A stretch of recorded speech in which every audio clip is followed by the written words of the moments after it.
to hope you're doing well. Let's see if we can finish this book today, depending how much time I have. We're on part 82, so it might be part 82, and then next time I think for sure, inshallah, I will finish it. But let's dig in. We have been on a wild ride, I must say. Now we were dealing with the Song of Melancholy. Okay, let's begin. Bismillah. Suddenly, straight as sight, in brandish flight, pounce on lambs, abruptly down, hot, hungry, lusting for lambs, hating all lambs' souls. So this to lust, but also to hate at the same time. Grimly hating whatever looks sheepish, lamb-eyed, curly-wooled, gray, with lambs and sheep's goodwill. Almost like a resentment for the naive. Because remember, you'll see a lot of MAGA Christians do this. Wake up, sheeple. That's kind of like the 2010s, but also that's in the 20s now. So you can see the old school, okay, not old school, but millennial conservatives using the sheeple angle, but also the boomers sometimes will use that when they go full boomer con, like boomer conservatives, but they're in like the alternative news realm. You'll hear this sheeple. When Facebook was popular, you would see a lot of sheep memes when memes first started getting popular, and it was like a slur used towards normies who were very believing of the government and never questioned the government. So sheep are often used as an animal to describe naive people who follow the crowd and are not independent and spook easily. But in Christian language, the flock, the shepherd, lamb iconography is used, especially in their art. When you have Easter celebrations, a lot of Christians will eat lamb.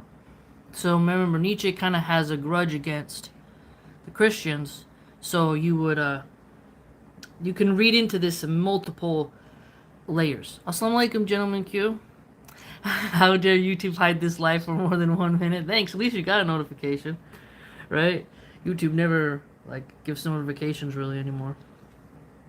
Thus, eagle-like, panther-like are the poet's longings. So eagle-like, an eagle dives and snatches, an eagle stares, spots its prey and goes. A panther is stealthily going through and light on its feet, and you only really see those eyes, those glowing Black Panther eyes, before it's too late to get out of the way. And you can't see the panther really well in the night. And with the eagle, some of them can fly really quietly, and before you know it, whoop, you're out of here. Like the trout and the salmon, they don't see those eagles coming, you know. And neither does a rabbit sometimes, or a squirrel. So it's really intense. Are your longings under 1,000 masks, you fool, you poet? I once saw a political meme that showed a politician talking and they had on layers and layers of masks. And that image came to my head when he said, are your longings under 1,000 masks? Because that reminds me of just like personas, right? You that have seen man as God and sheep, tearing to pieces the God in man, no less than the sheep in man, and laughing while tearing. This is your bliss, a panther and eagle's bliss, a poet and fool's bliss, in dim, delighted air, when the moon's sickle is beginning to creep. So the moon sickle, the crescent, if you ever seen a crescent, we see the crescent moon during Ramadan, but a sickle is like a old school farming tool to slice down hay, and it's used in Art of the Grim Reaper. Okay, so this also puts on the layer of the word lunatic. Luna in Spanish is the moon, and so when you would say you're a lunatic, people reported on full moons, there's like more weirdness. Okay, so moon sickle, there's a lot of layers to moon metaphors here, and farming tool metaphors, because the action of the sickle is to take away things, to cut them down, you know. So it's very interesting. When people use sun and moons in poetry and writings, it carries different connotations, so keep that in mind. To creep green between crimson reds, enviously hating the day, secretly step for step, scything at sloping rose meds, till they sink in ashen, drown in night. Thus I myself once sank, out of my true madness, out of my day longings, weary of day, sick from the light, sank downward, eveningward, shadowward, burned by one truth, and thirsty. Do you remember still, remember, hot heart, how you thirst, that I will be banished from all truth, only fool, only poet. Okay, the melancholy song is done. It was quite long. Definitely has a melancholic tone to it, no doubt. His next one is titled On Science. So let's see if he takes a little smacky dab at the lab coat class. Thus sang the magician, and all who gathered there went unwittingly as birds into the net of his cunning and melancholy lust. Only the conscientious in spirit was not caught. Quickly he took the harp away from the magician and cried, Air, let in good air, let in Zarathustra. You are making this cave sultry and poisonous. You, wicked old magician, you are seducing us. You, false and subtle one, to unknown desires and wildernesses. And beware when such as you start making speeches and fuss about truth. So, such as you. So what is he? This deviant older magician? And he calls him false, and that's not really someone you want to go to about truth. Woe unto all free spirits who do not watch out against such magicians. And as we know, Islam warns us against them. It's pretty fascinating, though, when you see how many atheists, they'll trash Abrahamic religions, but they never go after occultists. I always found that peculiar. Then it is over with their freedom. You teach us and lure us back into prisons. Aha! Luring us back into prison, so the magician will lure you back into a prison of illusion, an imprisonment of falsehood. You old melancholy devil, out of your lament, a bird call lures us. You're like those who praise of chastity secretly, invites to voluptuous delights. Ooh, that's a snarky one. Thus spoke the conscientious man. But the old magician looked around, enjoyed his triumph, and for its sake swallowed the annoyance caused by him, by the conscientious man. Be still, he said, in a modest voice. Good songs want to resound well. After good songs one should long keep still. Thus do all these higher men. But perhaps you have understood very little of my song. In you there is a little of a magic spirit. You praise me by distinguishing me from yourself, reported the conscientious man.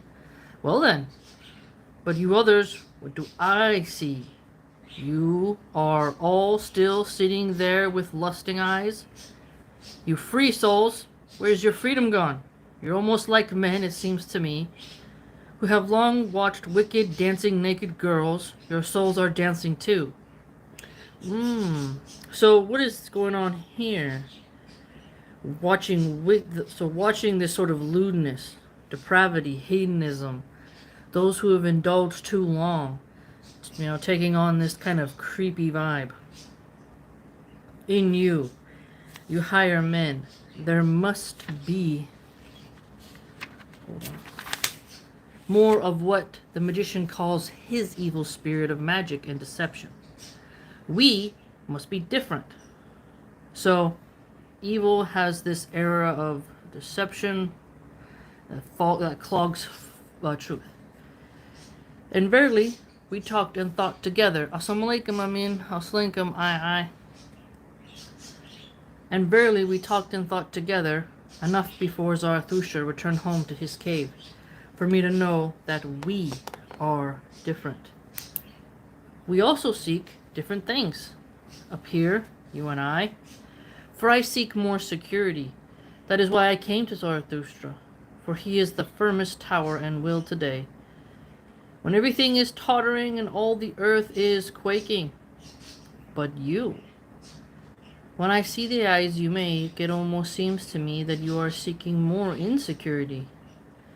More thrills, more danger, more earthquakes you desire. I should almost presume, forgive my presumption, you higher men, you desire the most wicked, most dangerous life, of which I am most afraid. The life of wild animals, woods, caves, steep mountains, and labyrinthine gorges. Labyrinthine gorges, now that's a landscape scene to behold. And it is not the leaders out of danger who appeal to you most, but those who induce you to leave all ways, the seducers. But even if such desires in you is real, it still seems impossible to me. For fear is the original and basic feeling of man. I can definitely see that. There's this game called Far Cry Primal. At night, if you don't have a torch with flames, all these wild beasts can come up and bite you. But it is fun when you play the game if you don't have a flaming club to run around the forest and all these predators are chasing you, and you think about primal man before, gunpowder was invented. It would definitely have been spooky to be around at night. No doubt about it. Like 10,000 BC, can you imagine? SubhanAllah. In the deep jungle or the carnivorous forest. My goodness, the bear would be terrifying. From fear, everything is explicable. Original sin and original virtue. Oh, that's a good point. We never really talk about original virtue. The Christians will talk about original sin, but you don't really hear them talk about original virtue. Look at that. I didn't even think of that in my vocabulary. From fear, my own virtue too has grown, and it is called science. For the fear of wild animals, that was bred in man longest of all, including the animal he harbors inside himself, fears. Zarathustra calls it the inner beast, such long old fear. Finally refined, spiritualized, spiritual today, it seems to me this is called science. Gentleman Q says, both your movies and game knowledge never cease to amaze me. You're quick at coming up with related analogies. LOL, I like it. Oh, thanks, man. Thanks. Yeah, I have that kind of a brain that just seeks out examples of what people are talking about. I do that too with books, but books is not everyone's read the same books, so sometimes you gotta go pick a modern source, right? Thus spoke the conscientious man, but Zarathustra, who was just coming back into his cave and had heard and guessed this last speech, threw a handful of roses at the conscientious man and laughed. Zarathustra relates to religion of Zoroastrianism? Not from my knowledge, fam. No. Zarathustra is the character written by Nietzsche. Fiction, not theological. What, he cried, what did I just hear now? Verily it seems to me that you are a fool, or that I am one of myself. And your truth I simply reverse. For fear, that is our exception. But courage and adventure and pleasure in the uncertain. So courage and adventure and pleasure in the uncertain. I have nightmares sometimes of getting lost. Like I'm in a town, I can't find my way out. And I gotta ask for directions, but I can't read a map. I don't have that like if I go to like a new zoo. Cool, what's here? But I have the GPS to help me get home. To help us get home. And that's exciting. I don't know what's going to be at the zoo, right? But I'm not like a backpacker. I have a dearest friend, like they can get their backpacks and just go to a country and wing it. I can't do that. I respect people who had that adventurous spirit. They're going into the unknown, but me, I'm a more of a, I gotta go with a group. There has to be a guide. I gotta be safe. I'm not trying to get taken hostage for ransom. You know, I'm not really that way. I don't go off the beaten path for the hiking trails. I stay on the beaten path in that regard, right? So I mean, it does take a lot of courage to go into the uncertain. In the undared, courage seems to me man's whole prehistory. He envied the wildest, most courageous animals and robbed all their virtues. Now, this is an interesting example because when you look at the Native American tribes, you have like wild coyote. Um, you have different names they'd give you based on an animalistic trait. And I really resonate with that. And I totally get it. You know, like old crow, angry crow, bear tooth. You know, these things I just really connect with it because when you can picture different animals' virtues and then you assign that as a nickname that is resembled in that individual, it's really quite fascinating because you can kind of see about that person, you know?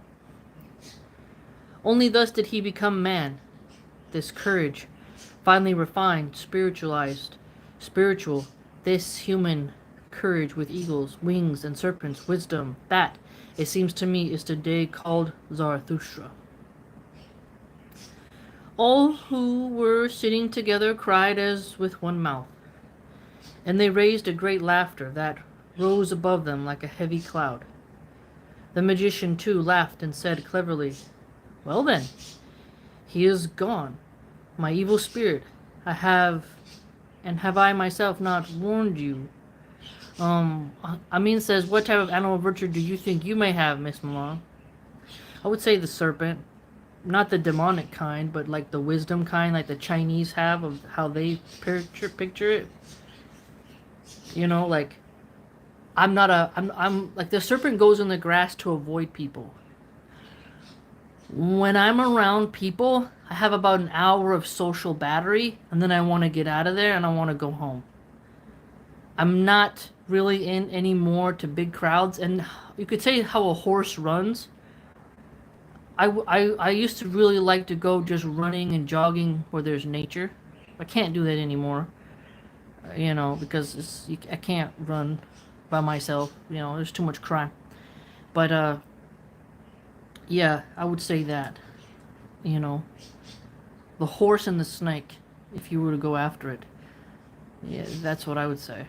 People often, you know, yeah, maybe even a negative connotation. You know. Because some people say I'm really distant and standoffish, and I'm not very warm. Kind of like a snake. I don't like that negative framing of it. People will complain about me.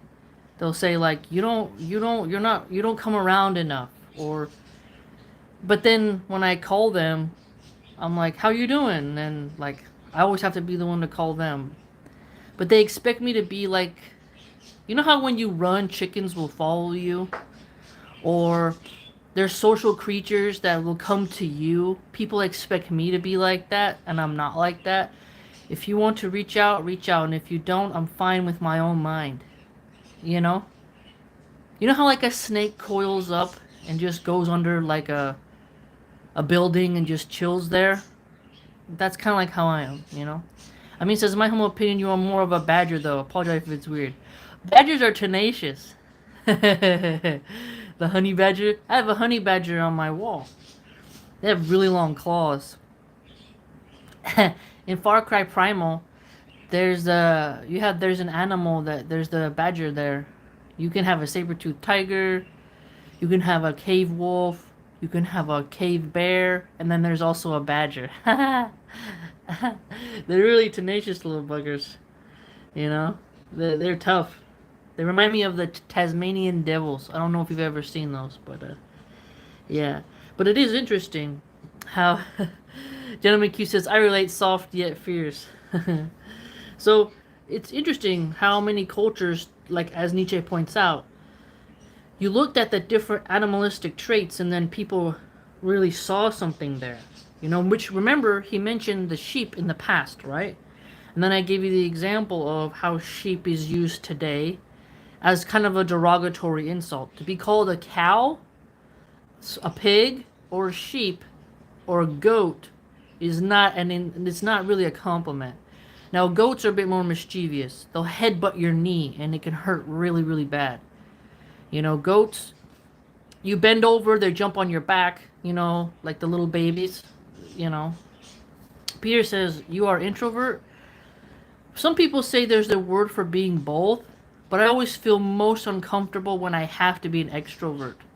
That's what I hated about being as a server when I was a waitress. I had to always smile and I had to go and talk to people. People liked me, but inside I was like, I kind of just want to go read and be alone, you know?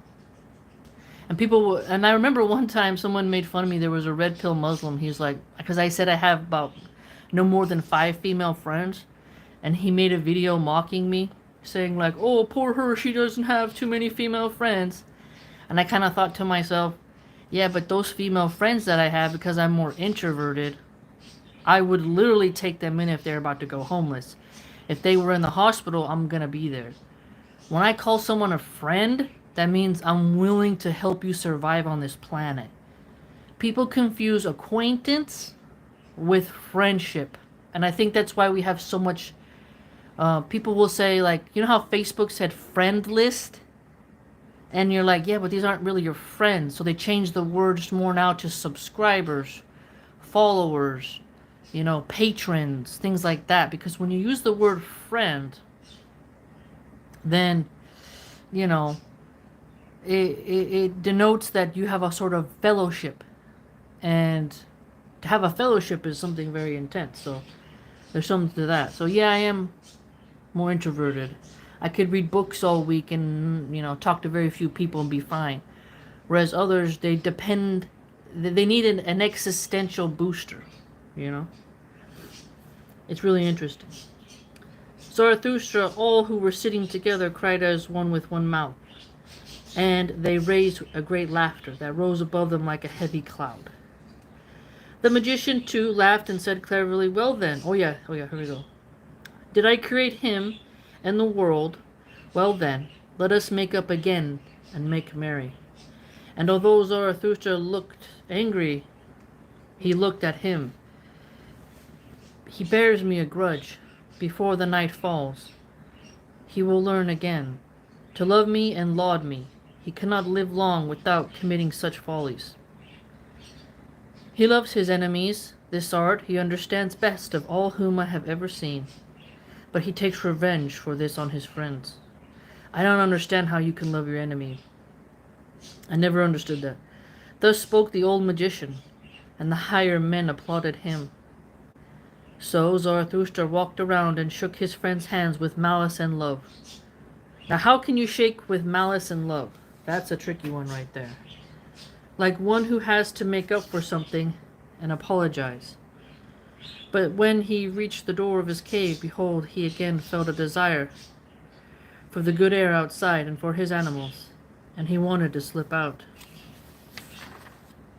Among daughters of the wilderness. Alright, I hope we don't get some... One second, take a drink here of my mango juice. Hope we don't get some creepy fairy ladies or something in this section.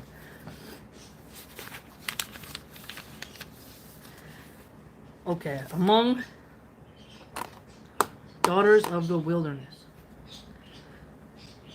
Do not go away, said the wanderer who called himself Zarathustra's shadow. Stay with us, else our old musty depression might seize us again. Even now, that old magician has given us a sample of his worst. And behold, that good pious Pope there has tears in his eyes, and has again embarked on the sea of melancholy. These kings may still put up a bold front, for of all us here today, they have learned this best. But if they had no witnesses, I wager that for them too, the evil routine would resume. The evil routine of drifting clouds, of moist melancholy, of overcast skies, of stolen suns, of howling autumn winds, the evil routine of our own howling, and cries of distress stay with us, Zarathustra.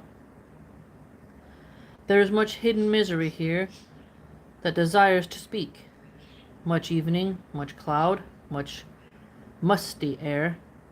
You have nourished us with strong viral food and forceful maxims.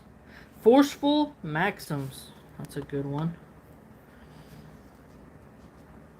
Do not let the feeble feminine spirit seize us again after dinner. Ooh, what do you say? Feeble feminine spirit. Oh snap, Nietzsche, misogynistic. Just kidding. You alone make the air around you strong and clear. Have I ever found such good air anywhere on earth as here in your cave? Many countries have I seen. My nose has learned to test the estimate many kinds of air. But in your cave my nostrils are tasting their greatest pleasure. Unless it were, oh forgive an old reminiscence, forgive me an old after-dinner song that I once composed among daughters of the wilderness, for near them the air was equally good, bright, and oriental. Never was I farther away from cloudy, moist, melancholy old Europe. In those days I loved such oriental girls, and other blue skies, over which no clouds and thoughts hang. You would not believe how nicely they sat there, when they were not dancing, deep but without thought.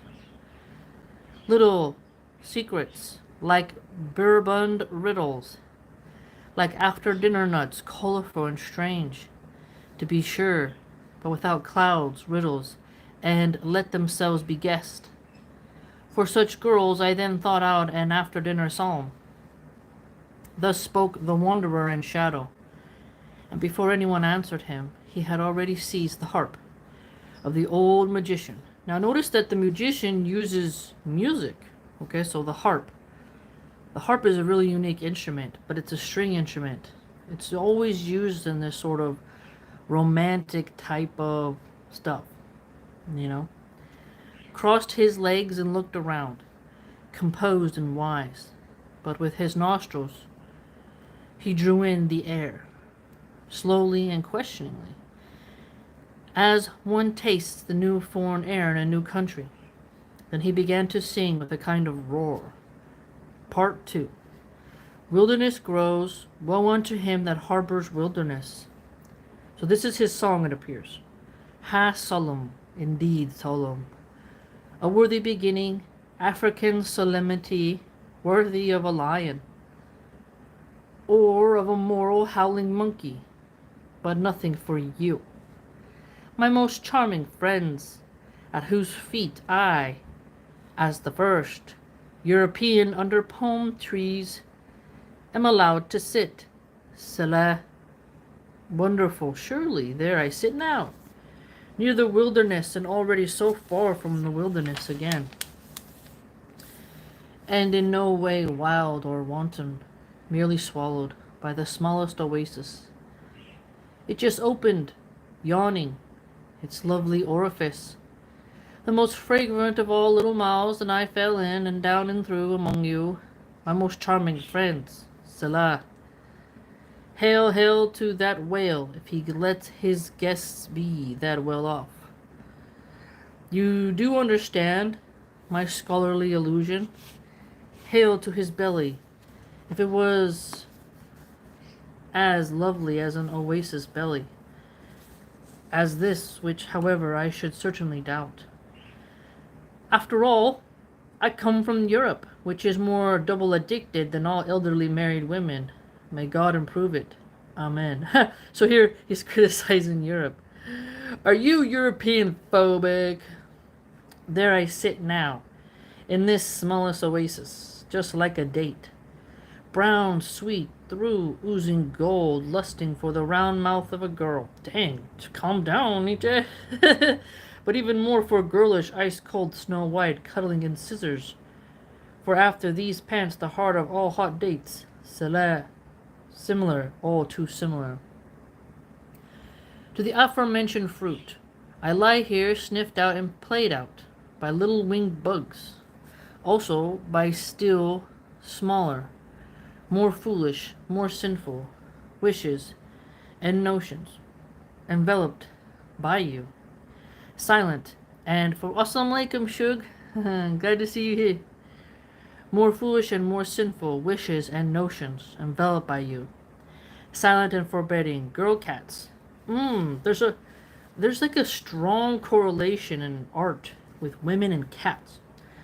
Dudu and Suleika, a sphinx to crown many feelings into one word. May God forgive me this linguistic sin. I sit here sniffing the best air, very paradise air, bright, light air, golden stripped. As good air as ever fell down from the moon, whether by chance or did it happen from prankishness. As the old poets relate, I, being a doubter, however, should doubt it. After all, I come from Europe, from which is more doubt addicted than all elderly married women. Okay, so Kono connects Europe with a doubtful society. Yeah, you could say like the skeptics coming from heavily from Europe at a certain time period.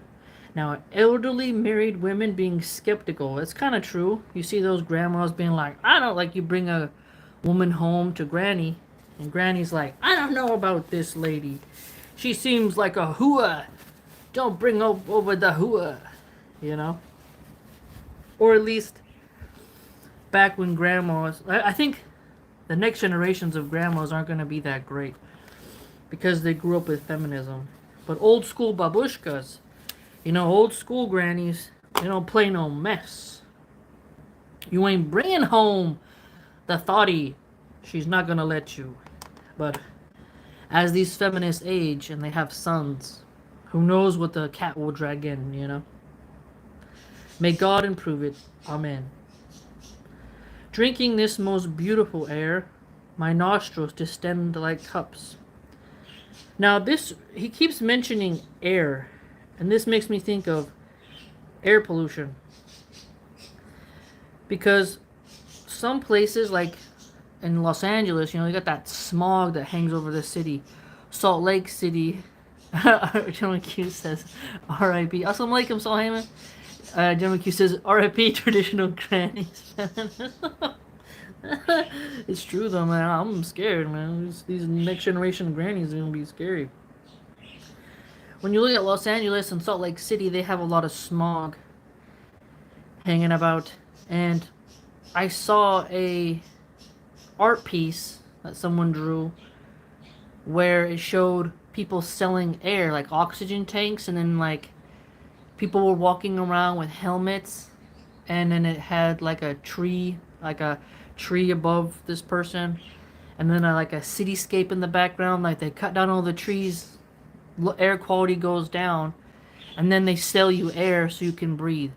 And it was very potent post. If I find it again, I'll show you, but I'm sure other artists have rendered something similar. You know what I mean? It's interesting. Without future, without reminiscence, thus I sit here. Oh, my most charming friends, I am watching the palm tree. Like a dancer, she curves and swerves and sways above her hips.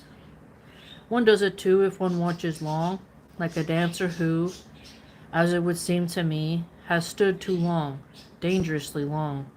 Always only one little leg she has forgotten. It would seem to me, the other leg, in vain at least, I looked for the missed twin jewel, namely the other leg. So here, you can really just get his very strange song, these wild women, legs, fans, fluttering, jewels. Ha, come up, dignity, virtuous dignity, European dignity. Blow again, bellows of virtue, ha, once more roar morally, as a moral lion. Now you see the Christians in the past used to use a lot of lion iconography, you know? Are you saying it? Oh, I says Tolkien did talk about industrialization when he, like Treebeard, the character Treebeard and Saruman taking down the forest. That was a great point. Yes, but the art piece I was talking about in particular was not a Lord of the Rings rendition. But I can totally see how you thought that. It was different. It wasn't related to a particular uh, science fiction or fantasy film. It was more of a political pollution activist art piece. My most charming girls is the more than anything else. European fervor, European ravenous hunger, and there I stand even now, as a European. I cannot do else. God help me. Amen. Wilderness grows. Woe unto him that harbors wilderness. The Awakening. After the part 1. After the song of the wanderer and shadow, the cave all at once became full of noise and laughter.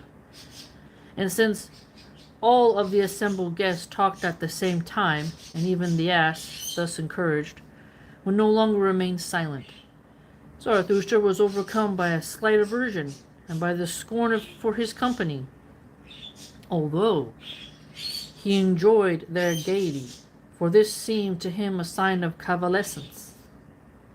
So he slipped out into the open and talked to his animals. Now you notice that this character is always talking to his eagle and his serpent. Where is their distress now? He said, and immediately he felt relief from his own little annoyance. Up here with me, it seems, they have unlearned crying in distress, although unfortunately not yet crying in general. And Zarathustra covered up his ears, for just then the yee-haw of the ass was strangely blended with the jubilating noises of the higher men. Jubilating noise. It's funny, donkeys do make funny noises. They are merry, he began, and who knows, perhaps at their host's expense, and if they learn to laugh from me, it is still not my laughter. And they have learned. But what does it matter? They are old people, convalescing in their own way, laughing in their own way. My ears have suffered worse things without becoming grumpy. That's an interesting angle there too. Sound, mood control, grumpiness. I kind of noticed, that's a good point, because what our ears suffer with can really make us irritable. My neighbor sometimes, she will, I don't know what kind of speaker system she has, but man, she can blast some songs on her stereo, and even when I close my windows, I can still hear it. And she puts on the most weirdest songs, let me tell you.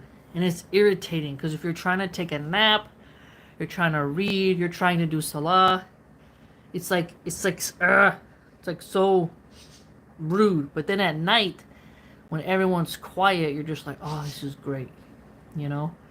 But it's creepy how much noise pollution there is. Shook says she's bumping that Rockefeller Foster's Amp 10 speakers with extra woofer. Yeah, she probably has a subwoofer, man. I don't know, I'm like, can she even hear herself think? It's incredibly loud. Which is also so 90s. In the 90s, you'd see people bumping, like, you go into someone's house and they're like, look at my speaker setup. And you're like, whoa, that's pretty big. I don't know, I thought we would kind of get over that as a society, but whatever she's got in her living room, man, it's just intense. And so it would make me kind of grumpy. And you can't, I'm not a Karen. I can't call and be like, hello, sheriff. There's a person bumping some noisy Taylor Swift, you know? But, man, I wish I could just kind of throw an egg, you know? Chick says, I'm just imagining Milan walking over there.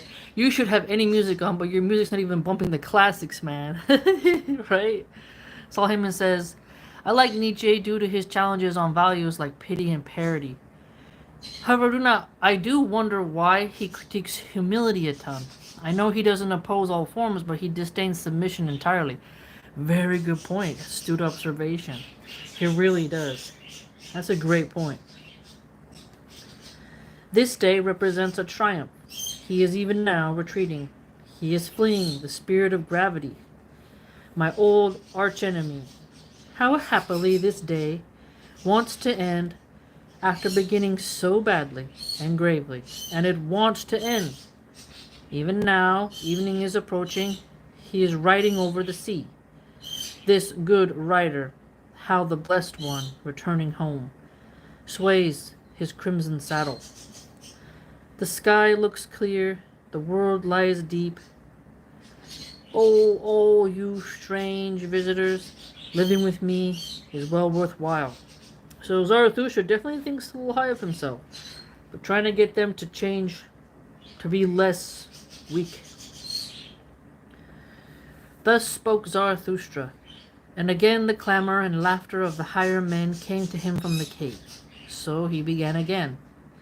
They are biting, my bait is working. From them too their enemy retreats. The spirit of gravity, even now, they have learned to laugh at themselves. Do I hear right, my viral nourishment? The savor and strength of my words are taking effect. And verily I did not feed them bloating vegetables, but warriors, nourishment, conquerors, nourishment. I waken new desires, new hopes, throb in their arms and legs. So when this is a great point, throbbing of hope, really motivating and stimulating your nervous system to kind of get up and go. Hope being a motivator that dispels sloth-like lethargic feelings in you. Their hearts stretched out. They are finding new words. Soon their spirit will breathe prankishness. Such nourishment, to be sure, may not be suitable for children or for nostalgic old and young little females. Their entrails are persuaded in a different way. That's a potent line. Their entrails are persuaded in a different way. That gut feeling of your personal disposition. I'm not their physician and teacher. So notice here. So old women and young women, Nietzsche says he's not their teacher. Feminist raging right now. And he's not suitable for children. So it appears here that he really is a sort of a male-oriented. Male-oriented, which is fine. Men gotta have what they gotta have.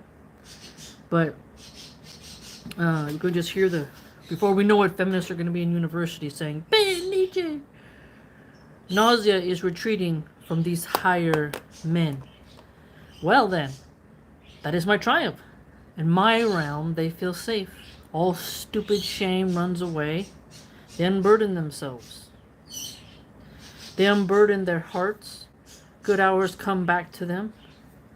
They celebrate and chew the cud. They become grateful. This I take to be the best sign. They become grateful. Not much longer. And they will think up festivals and put up monuments to their old friends. They are convalescing. Thus spoke Zarathustra happily to his heart. And he looked out. But his animals pressed close to him and respected his happiness and his silence. Part 2. Suddenly, however, Zarathustra's ears were startled. For the cave, which had so far been full of noise and laughter, suddenly became deathly still, while his nose perceived a pleasant smoke, and incense as of burning pine cones. What is going on? What are they doing? He asked himself, and he stole the entrance to watch.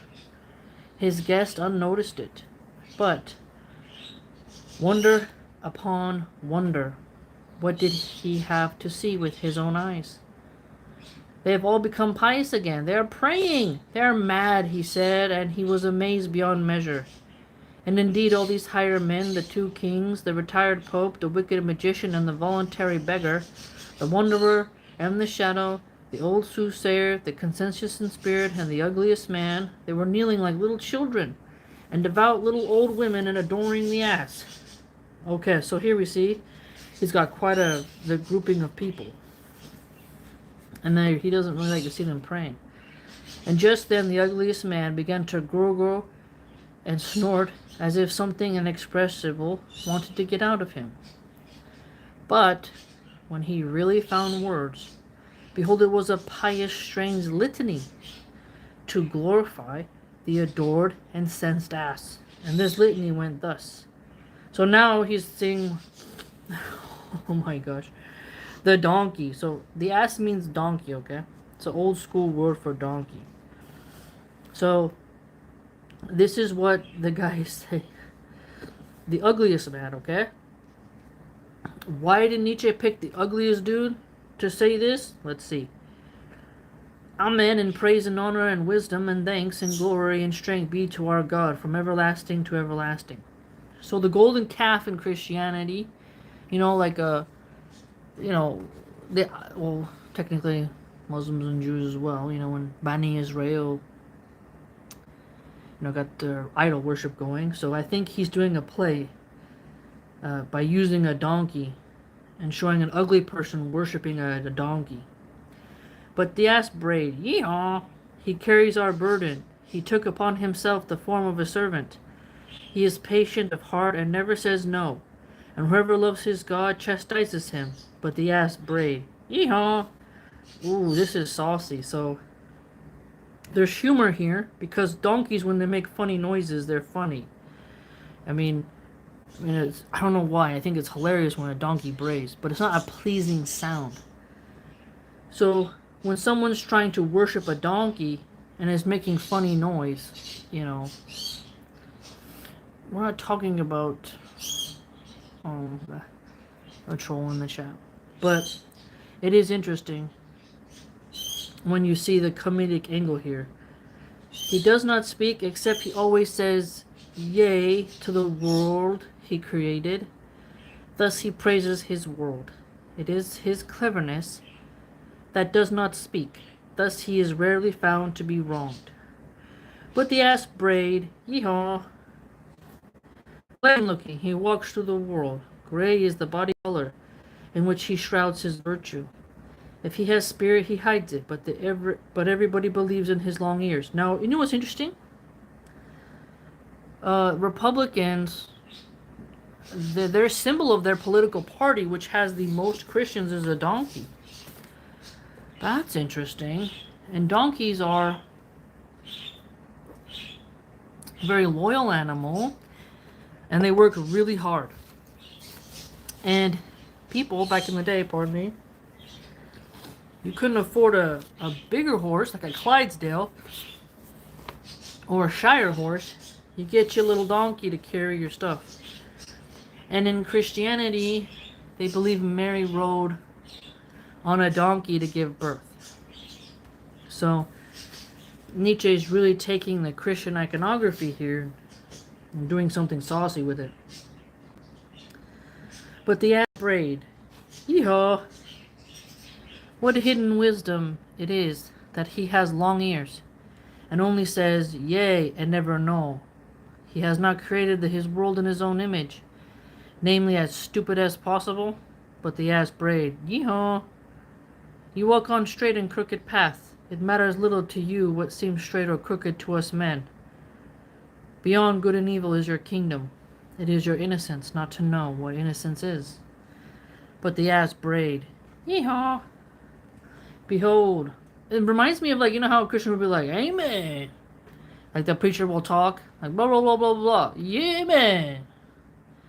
So it almost makes me think he's putting the congregation as the braying ass, and then the ugliest man, as the Christian preacher. And it's interesting.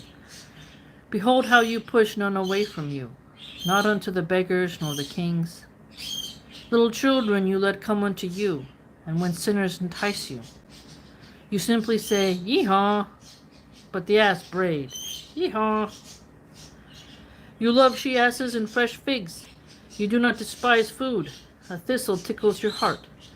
If you happen to be hungry, in this lies the wisdom of a god, but the ass brayed. Yeehaw. Wow. That's the one that's, you can see the kind of tension coming out. Now this is called the Ass Festival, so the Donkey Festival. At this point of the litany, Zarathustra could no longer control himself, and shouted, "Yeehaw!" even louder than the donkey. And he jumped right into the middle of his guests, who had gone mad. "But what are you doing there, children of men?" he cried as he pulled the praying man up from the floor. Alas, if isn't the Democrats the donkey? No, I think the Democrats is the elephant. Last time I checked. The Democrats, the elephant, Republicans is the donkey. Unless they changed it, but I don't think they did. Alas, if someone other than Zarathustra had watched you, everyone would judge that, with your new faith, you were the worst blasphemers of the most foolish of the old women. And you too, old Pope, how do you reconcile this with yourself, that you adore a donkey in this way as a god? "O Zarathustra," replied the Pope, "forgive me, but in what pertains to God, I am even more enlightened than you, and that is proper. Better to adore God in this form than in no form at all." Ooh, no. Okay, here we go. Now this is saucy right here. Let's unpack this. So, the scholarly response is that I know more about God than you do, and then justifying the anthropomorphism of God. And this reminds me of when I think to myself, why would God take on a human form which is beneath him, right? And people, like, the human form, is that better than the donkey form? We in Islam say Allah is the Most High. To go down to the level of a human, to come out of a human, to confine God to the human body that poops and pees and needs sleep, is a weakening. Either way, the skin of a human is very weak, and then the Christians would have to argue, well, maybe it's like Heracles, or like the Greek style, where nothing can harm a god even if their shape is in the form of a human, but the very shape of a human is weakness. The turtles have the shell, tigers have their claws, humans just have their brain to figure out traps and stuff. We're not very, like, our skin can get infected before antibiotics were invented. We'll go Khal Drogo route and die, you know. So when Nietzsche says a line here, that is it proper to, worship God in the form of a donkey? It's almost like that's like how I view people worshiping God in the form of a human. Because you'll see this, Christians are divided on this. I see, oh, he's the Son of God. So he's the Son of himself? Oh, Trinity. And then you have others say, like, no Trinity. Then there are that, Jesus is Lord. They say, like, he is God. And you're like, so who is he praying to? Father, for they know not what they do. How can he pray to himself? Oh, well, they're one, like the egg and the yolk. And you're like, okay, we're going in circles now. But the thing is, this scene here from Nietzsche is interesting. Because it's not just mocking people who worship animals in the literal sense, but also how God, the most magnificent concept, something so immaculate, so vast, so out of our consciousness, could be a human talking to you, and then not only that, a human being whipped on a cross by its own creation and bleeding. What? How can a God feel pain? How can a God be weak? And like they say, Jesus carried his cross and he's bleeding and the cross was heavy. How can a piece of wood weigh down God?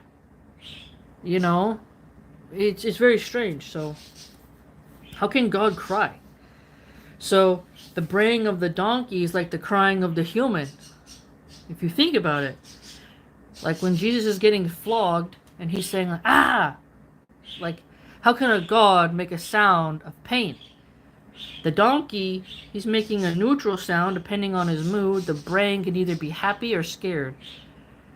You know, like it just doesn't match. It's something very interesting here. I haven't quite grappled with it, but really think about what he just said here is quite clever, right?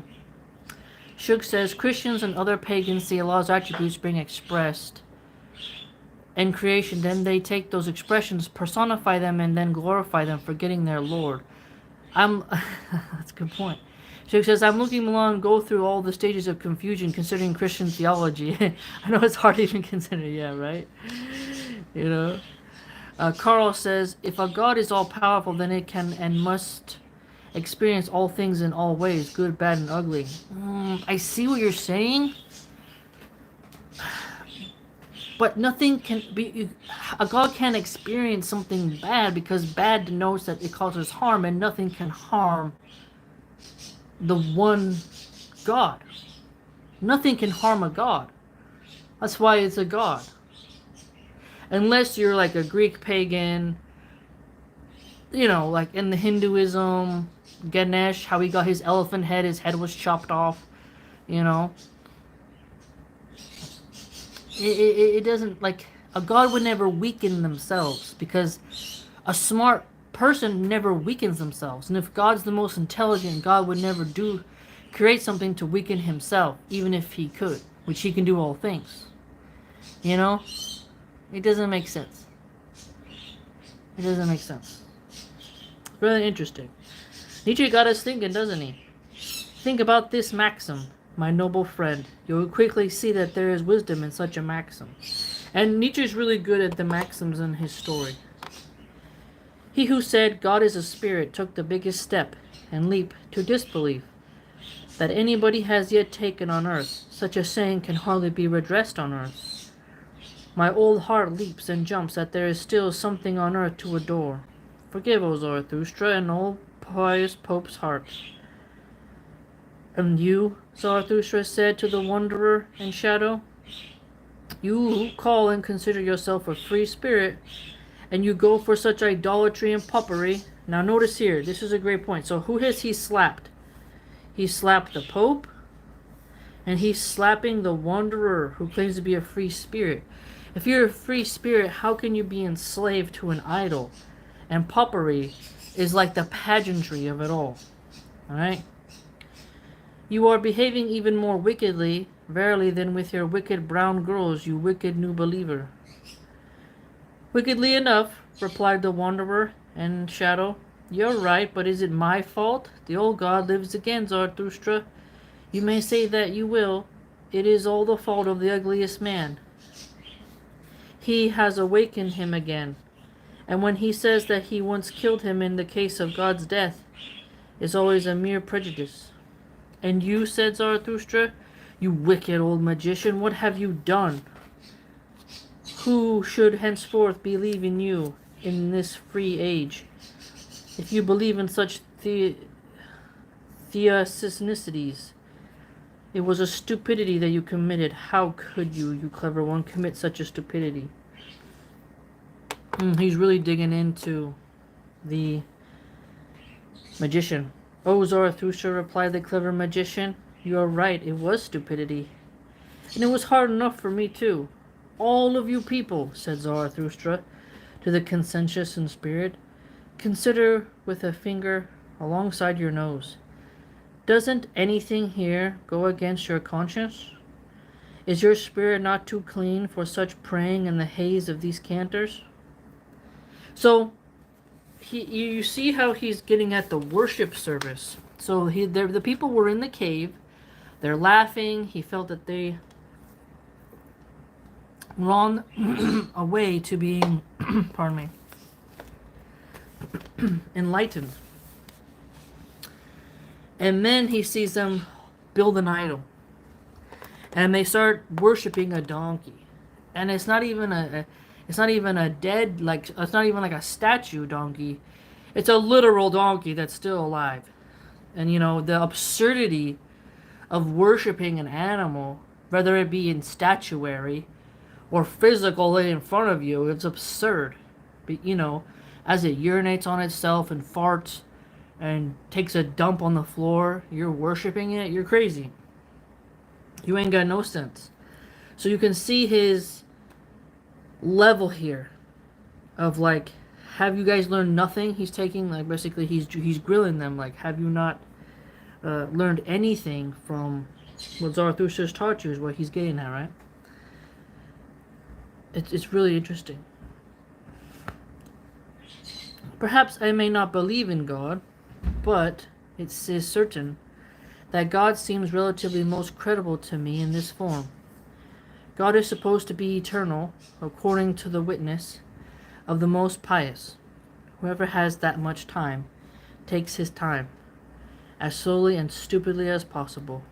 In this way, one like that can still get very far. That's interesting. And whoever has too much spirit might well grow foolishly fond of stupidity and folly itself. Interesting. Folly itself. Think about yourself, O Zarathustra. You, yourself, verily, overabundance in wisdom could easily turn you two into an ass. A donkey, right? Is not the perfect sage fond of walking on the most crooked ways? The evidence shows this, O Zarathustra, and you are the evidence. And you yourself finally said, Zarathustra, turning to the ugliest man, who still lay on the ground, and raising his arm toward the donkey, for he was offering him wine to drink. Why would you give wine to a donkey? Why would you? That's like a, don't cast pearls before swine. Right? Speak, you inaccessible one, what have you done? You seem changed to me. Your eyes are glowing. The cloak of the sublime lies over your ugliness. What have you done? It is that you have wakened him again. And why? Had he not been killed and finished for a reason? You yourself seem awakened to me. What have you done?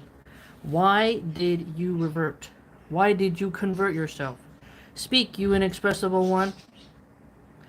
Oh, Zarathustra, replied the ugliest man. You are a rogue.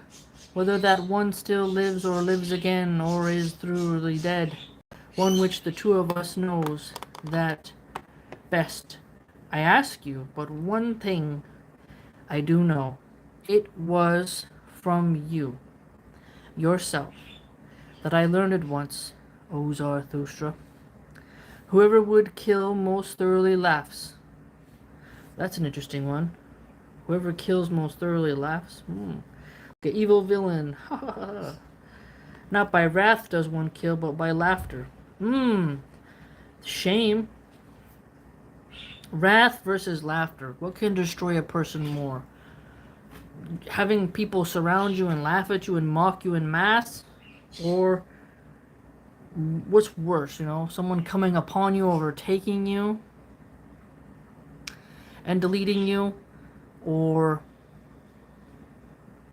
having to endure. So a physical death versus just spiritually death. Isn't that interesting? Like the death of a personality, the death of your ego versus a physical death. So death by laughter is not physical, but rather, well, then there's a physical reaction of your sadness, your embarrassment, your shame, all that jazz. But it's different than if someone were just to get out a machete and put you down like a dog, you know? Very interesting. You once spoke, O Zarathustra, you hidden one, you annihilator. Without wrath, you dangerous saint, you are a rogue. Part 2. But then it happened that Zarathustra, amazed at all these roguish answers, jumped back toward the door of his cave, and, turning against all his guests, cried out with a strong voice, "Oh, you roguish fools, all of you, you jesters! Why do you dissemble and hide before me? How all your hearts wriggled with pleasure and malice, that at last you had become again as little children. That is, pious, that at last you did again what children do, namely prayed. So it calls it childish to pray. Folded your hands and said, Dear God, but now leave this nursery, my own cave, where all childness is at home today. Cool your hot children's prankishness, the noise of your hearts out there. So, that a nursery can take on many layers. Plant nursery, nurse your back to health, a babysitting nursery. He calls them children for reverting back to religious antics. To be sure, except ye become as little children, ye shall not enter into that kingdom of heaven. And Zarathustra pointed upward with his hands. But we have no wish whatever to enter into the kingdom of heaven. We have become men, so we want the earth. Ooh. Men of earth versus children of heaven. Yeah, I never liked, I'd rather, Islam calls us the slaves of Allah. To be called a child of heaven is like, it's very irksome, you know. I don't like being called a child, because in everyday language, you'll hear people say, "Hey, level up, grow up, don't be childish." But then Christians will tell people we're the children of God, and then they call their priests father, and then the children of heaven. Like, wait a minute, why does a grown-ass man want to be called a child? I don't get it. It's very weird. Part 3. And yet, once more, Zarathustra began to speak. "O my new friends," he said, "you strange higher men, how well I like you now, since you have become happy again. Verily you have all blossomed, it seems to me, such flowers, as you also require new festivals, a little brave nonsense, some divine service, a donkey festival, some old fool of Zarathustra, a roaring wind that blows your souls bright. Do not forget this night and this donkey festival, you higher men. This you invented when you were with me, and I take that for a good sign." So that's weird. Now he's kind of praising them, like, you invented it in my cave, so that's a good sign. But then he mocks them as reverting back to childlessness. It's very strange. Such things are invented only by convalescence. And when you celebrate it again, this donkey festival, do it for your own sakes, and also do it for my sake, and in remembrance of me. Thus spoke Zarathustra. So that sounds like the Jesus line. Drink. Remember when Jesus tells in the Christianity, like, drink this wine and eat of my flesh and drink of my blood and think of me. You just see here that Nietzsche did a parody of that. So the ass festival, so he's calling the Christian traditions a donkey festival. And it's very clever here. If you're familiar with some acts of Christianity, you can see that he's not being too kind to them, is he? So something to think about there. The drunken song. Meanwhile, one after the other had stepped out into the open and into the cool, reflective night. But Zarathustra himself led the ugliest man by the hand to show him his night world, and the big round moon and the silvery waterfalls near his cave. There they stood together at last in silence, old people all of them, but with comforted, brave hearts, and secretly amazed at feeling so well on this earth. But the secrecy of the night came closer and closer to their hearts. And again, so you see that? The secrecy of the night. And again Zarathustra thought to himself, how well I like them now, these higher men. But he did not say it aloud, for he respected their happiness. and their silence. But then that happened, which, on that whole long, amazing day, was the most amazing thing of all. The ugliest man began once more, and for the last time, to gurgle and snort. And when he found words, behold, a question jumped out of his mouth, round and clean, a good, deep, clear question, which moved the hearts of all who were listening to him. It's very interesting. My friends, all of you, said the ugliest man, what do you think for the sake of this day? I am for the first time satisfied that I have lived my whole life, and that I attest so much is still not enough for me. Now notice here that I attest so much is still not enough for me, so he's kind of like a goal-getter. Living on earth is worthwhile. Ooh, that's very positive. But, because remember he said, the men of earth, children of heaven, and that we have become men, so we want the earth. Now, for us Muslims, we're not supposed to forget the hereafter.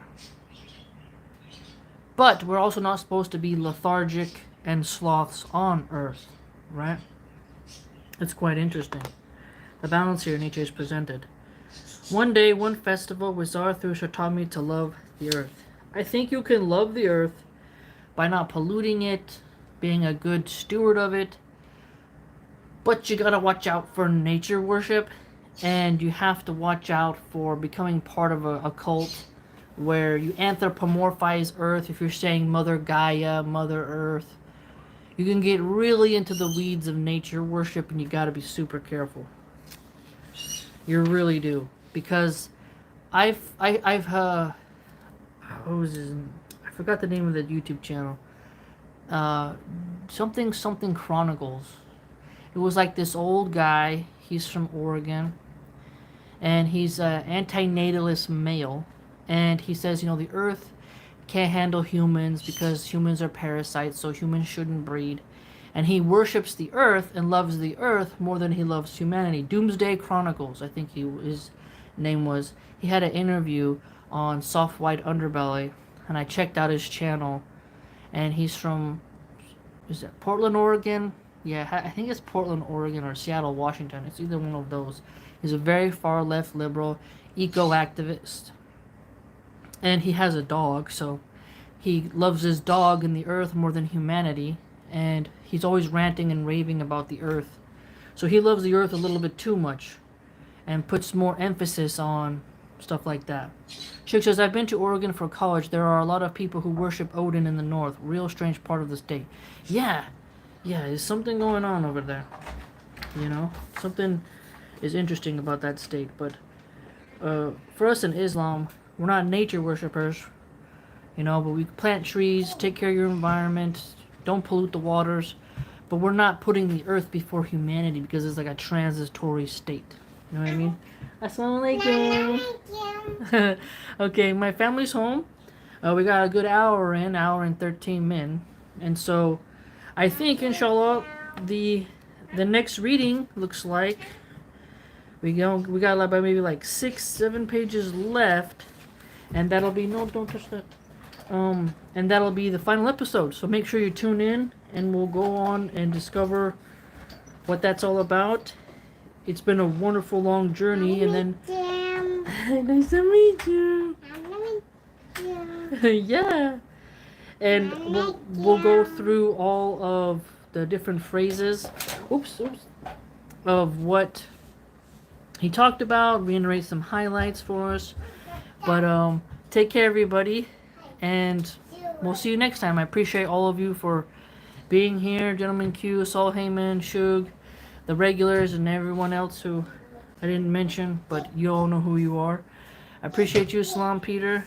And so tune in for the final episode. So inshallah, let's plan on Friday or Saturday for the final episode. And so we'll do that. So we'll have like a big celebration of finishing Nietzsche. Yay! Take care, fam. Like, comment, subscribe, join the blogs.